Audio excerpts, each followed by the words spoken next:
Selamat datang di channel saya, Wiwi Widayaning Tias. Pada aksi nyata, topik Merdeka Belajar, platform menyebarkan pemahaman merdeka mengajar. Kurikulum Merdeka adalah kurikulum dengan pembelajaran intrakurikuler yang beragam, di mana konten akan lebih optimal agar peserta didik memiliki cukup waktu untuk mendalami konsep dan menguatkan kompetensi. Guru memiliki keleluasaan untuk memilih berbagai perangkat ajar sehingga pembelajaran dapat disesuaikan dengan kebutuhan belajar peserta didik. Tantangan yang dihadapi pada kurikulum Merdeka, yang pertama, keluar dari zonasi nyaman sistem pembelajaran. Biasanya, sistem pembelajaran dilakukan dengan guru memberikan materi, penjelasan atau pemaparan kepada murid sebesar 60% dari seluruh waktu pembelajaran di kelas. Hal tersebut tentu membuat siswa menjadi pasif. Pada program Merdeka Belajar, sistem pembelajaran mengubah siswa lebih aktif dengan mengajak siswa berdiskusi dan memecahkan masalah bersama. Yang kedua, tidak memiliki pengalaman program Merdeka Belajar. Guru tidak memiliki pengalaman mengajar dengan program Merdeka Belajar, maka hal tersebut menjadi tantangan tersendiri. Kendala yang pertama yaitu tidak memiliki pengalaman Merdeka Belajar, dan yang kedua, mereka terbiasa mendengarkan penjelasan dari guru pada saat kuliah. Minimnya pengalaman personal guru dapat mempengaruhi cara mengajar mereka di kelas. Yang ketiga, keterbatasan referensi. Keterbatasan referensi penyampaian materi, baik dalam teks pelajaran maupun pada buku guru yang diterbitkan oleh pusat perbukuan atau penerbit swasta. Karena keterbatasan referensi inilah yang membuat guru sulit memperoleh rujukan penyampaian materi serta memfasilitasi pembelajaran pada siswa dengan efektif. Baik buku yang dimiliki siswa maupun guru dinilai masih rendah kualitasnya. Yang keempat, keterampilan mengajar. Guru harus mengupgrade keterampilan mengajar sesuai dengan program Merdeka Belajar. Cobalah untuk memberi kebebasan kepada siswa untuk berargumentasi, berpendapat, atau memberi soal dengan kemampuan berpikir tingkat tinggi. Yang kelima, minim fasilitas dan kualitas guru. Minimnya fasilitas serta kualitas guru untuk membuat sistem penilaian sendiri menjadi tantangan besar yang harus dihadapi. Karakteristik kurikulum Merdeka. Yang pertama, fokus terhadap materi yang esensial. Kurikulum Merdeka lebih fokus terhadap materi esensial karena lebih mengutamakan kualitas dibandingkan kuantitas. Guru memiliki waktu yang lebih banyak untuk menerapkan metode pembelajaran yang lebih interaktif serta kolaboratif.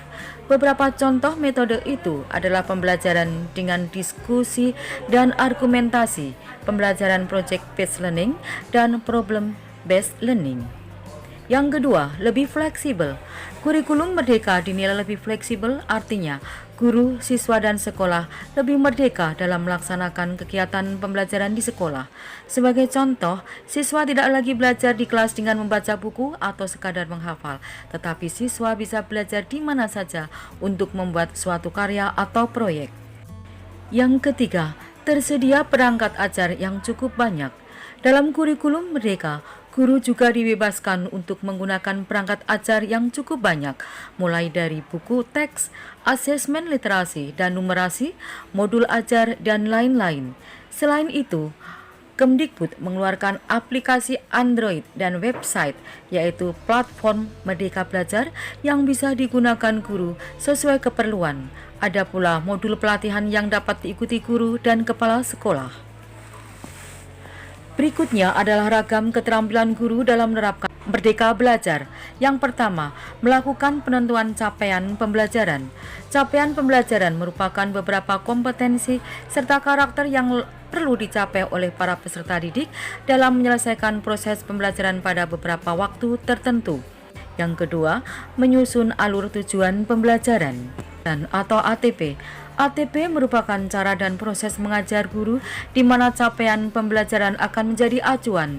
Di ATP sendiri, biasanya guru langsung menentukan tujuan pembelajaran. Yang ketiga, mengumpulkan berbagai perangkat ajar. Guru mencari referensi pembelajaran sebagai bagian dari dokumen perangkat ajar. Perangkat tersebut menyesuaikan cara guru membentuk profil pelajar Pancasila. Yang keempat, mengembangkan modul pembelajaran. Pembuatan modul ajar yang disesuaikan dengan capaian pada target profil pelajar Pancasila. Kelima, belajar untuk mendesain 5P.